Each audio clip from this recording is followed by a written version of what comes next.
नमस्कार दोस्तों। आज करेंट अफेयर्स में हम लोग पढ़ेंगे महिला आरक्षण विधेयक को, जिसका नाम है नारी शक्ति वंदन विधेयक 2023। दोस्तों, 19 सितंबर 2023 वह ऐतिहासिक दिन है जिस दिन पुराने संसद भवन से नए संसद भवन में विधायी कार्य की शुरुआत हुई थी। और पहले ही विधायी कार्य के रूप में पहला जो विधेयक लाया गया नए संसद भवन में, वो था महिला आरक्षण विधेयक, जो 27 वर्षों से लंबित था। महिला आरक्षण विधेयक क्या है, आप लोग पहले समझ जाइए। तो महिला आरक्षण विधेयक जो है, लोकसभा और राज्यों के विधानसभाओं में महिलाओं को, जिनकी आबादी देश में 50% है, उन्हें राजनीतिक रूप से सशक्त करने के लिए एक विधेयक संसद में लाया गया, जिसका नाम रखा गया नारी शक्ति वंदन विधेयक। तो आइए इससे संबंधित हम लोग प्रश्नों को हल करें, क्योंकि ये टॉपिक इतना मस्ट भी है किसी भी प्रतियोगी एग्जाम के लिए कि डायरेक्ट रूप से क्वेश्चन एग्जाम में पूछेगा। चलिए प्रश्नों का सिलसिला शुरू करते हैं हम लोग। पहला प्रश्न है कि महिला आरक्षण विधेयक को क्या नाम दिया गया है। तो ऊपर में ही लिखा गया है नारी शक्ति वंदन विधेयक। क्या नाम दिया गया है? नारी शक्ति वंदन विधेयक। इसको कभी भूलना नहीं है, इस प्रश्न के उत्तर को। महिला आरक्षण विधेयक को क्या नाम दिया गया है? नारी शक्ति वंदन विधेयक। ठीक ना। और नेक्स्ट क्वेश्चन देखते हैं क्या है। नारी शक्ति वंदन विधेयक किस संविधान संशोधन द्वारा लोकसभा और राज्यसभा में पारित हुआ? क्वेश्चन क्या है कि नारी शक्ति वंदन विधेयक किस संविधान संशोधन द्वारा लोकसभा और राज्यसभा में पारित हुआ? तो आपके पास ऑप्शन है 81वां संविधान संशोधन, 108वां संविधान संशोधन, 128वां संविधान संशोधन और 106वां संविधान संशोधन। तो क्या आंसर होगा, बताना है आपको। इसका आंसर होगा 128वां संविधान संशोधन विधेयक। क्या आंसर होगा? 128वां संविधान संशोधन विधेयक द्वारा, है ना, नारी शक्ति वंदन विधेयक को लोकसभा और राज्यसभा में पारित किया गया। और नए संसद भवन में पारित होने वाला पहला विधेयक कौन है? ये 128वां संविधान संशोधन विधेयक है। 128वां संविधान संशोधन जो है 128वां, याद कर लीजिए, 128वां संविधान संशोधन, ये पहला है ना। 128वां संविधान संशोधन पहला ऐसा संशोधन है जो नए संसद भवन में पारित किया गया था। और 128वां संविधान संशोधन द्वारा किस विधेयक को पारित किया गया था? तो आंसर होगा नारी शक्ति वंदन विधेयक को। अब प्रश्न यह उठता है कि नारी शक्ति वंदन योजना को लोकसभा में कब पारित किया गया, राज्यसभा में कब पारित किया गया, और राष्ट्रपति ने इस पर कब अपना अनुमति दिया, और राष्ट्रपति की अनुमति मिलते ही यह जब कानून बना तो किस अधिनियम द्वारा यह अधिसूचित हुआ? इन तीनों चीजों को हम लोग देखेंगे। तो यहां पर देख लेते हैं कि देखिए 20 सितंबर, एक डेट याद रखिएगा 20 सितंबर। दूसरा डेट याद रखिएगा 21 सितंबर, तीसरा डेट याद रखिएगा 29 सितंबर, और एक अधिनियम याद रखिएगा 106वां संविधान संशोधन अधिनियम।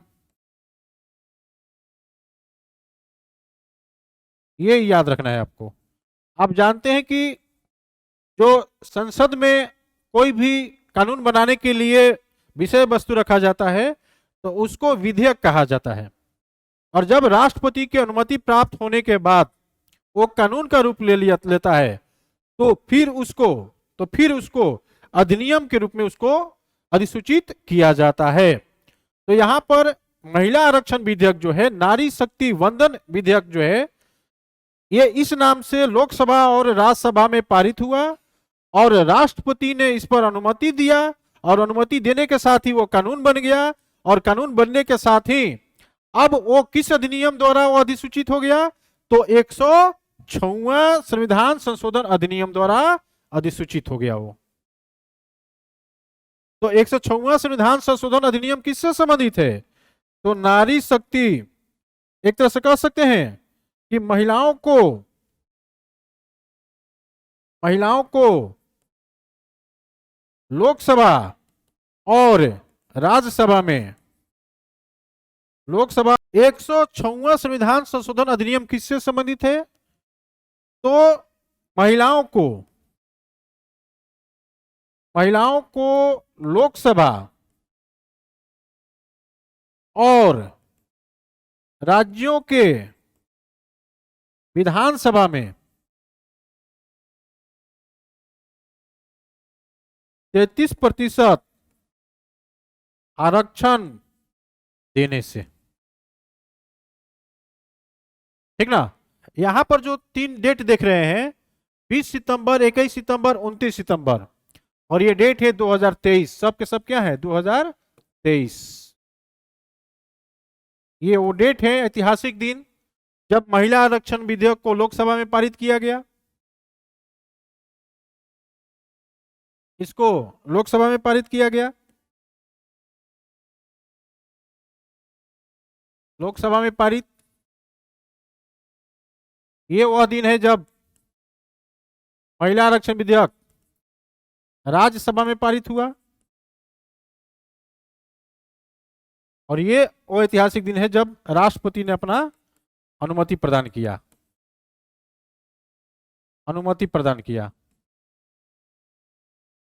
ठीक ना। तो इस तरह से ये कानून बनने के साथ ही अब लोकसभा और राज्यों के विधानसभाओं में महिलाओं को 33% आरक्षण मिलना प्रारंभ हो गया, लेकिन अभी से नहीं।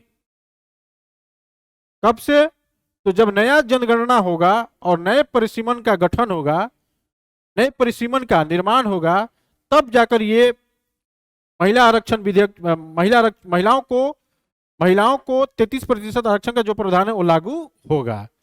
1-2 प्रश्न और ध्यान रखिएगा कि महिला आरक्षण जो दिया जाएगा राज्यों के विधानसभा में, उसमें से एक केंद्र शासित प्रदेश दिल्ली में दिया जाएगा। पुडुचेरी के विधानसभा में महिलाओं को आरक्षण नहीं दिया जाएगा, ठीक ना। तो ये इस चीज को ध्यान रखिएगा। चलिए, इससे यहां पर देखिएगा कि ये 3 संशोधन है। चलिए, इसको नेक्स्ट जो है ना क्लास में हम लोग डिस्कस कर लेंगे। इतना को इसमें इस प्रश्न का उत्तर इतना को ध्यान रखिएगा जितना बताए हैं। नेक्स्ट क्वेश्चन, नारी शक्ति वंदन अधिनियम के तहत महिलाओं को 33% आरक्षण कहां मिलेगा। नारी शक्ति वंदन अधिनियम के तहत महिलाओं को 33% आरक्षण कहां मिलेगा। तो आप बता सकते हैं, अभी मैंने वर्णन किया है, विस्तार से आपको बताया है कि नहीं। नारी शक्ति वंदन विधेयक क्या है ना, महिला आरक्षण विधेयक क्या है, ये विस्तार से आपको बताया मैंने। तो आप बता सकते हैं कि लोकसभा में, राज्यसभा में, राज्यों के विधानसभा में, कि लोकसभा और राज्यों के विधानसभा दोनों में। तो क्या आंसर होगा, इसका आंसर होगा डी। लोकसभा और विधानसभा दोनों में महिलाओं को 33% आरक्षण मिलेगा, राज्यसभा में नहीं मिलेगा, विधान परिषद में नहीं मिलेगा, पुडुचेरी के विधानसभा में नहीं मिलेगा। इन सारी बातों को आप ध्यान रखेंगे, ठीक ना। और एक चीज और ही ध्यान पर रखेंगे कि जो महिला आरक्षण विधेयक लाने का प्रस्ताव जो है कब से शुरुआत किया गया, तो ये एच डी देगौड़ा के शासनकाल में 1996 से इसकी शुरुआत हुई थी। महिलाओं को लोकसभा और राज्यों के विधानसभा में 33% आरक्षण देने के लिए, लेकिन उस समय से लगातार प्रयास हो रहे थे और 27 वर्ष तक लगातार प्रयास करने के बावजूद 2023 में इसमें सफलता मिली और महिलाओं को 33% आरक्षण इन दोनों सदनों में, लोकसभा में और राज्यों के विधानसभा में प्राप्त हो चुके हैं। तो है ना, इससे संबंधित इन सारी बातों को आप ध्यान रखेंगे, ये काफी महत्वपूर्ण बातें हैं, महत्वपूर्ण करेंट अफेयर्स है। ठीक है, तो इतना ही रहने देते हैं। नमस्कार।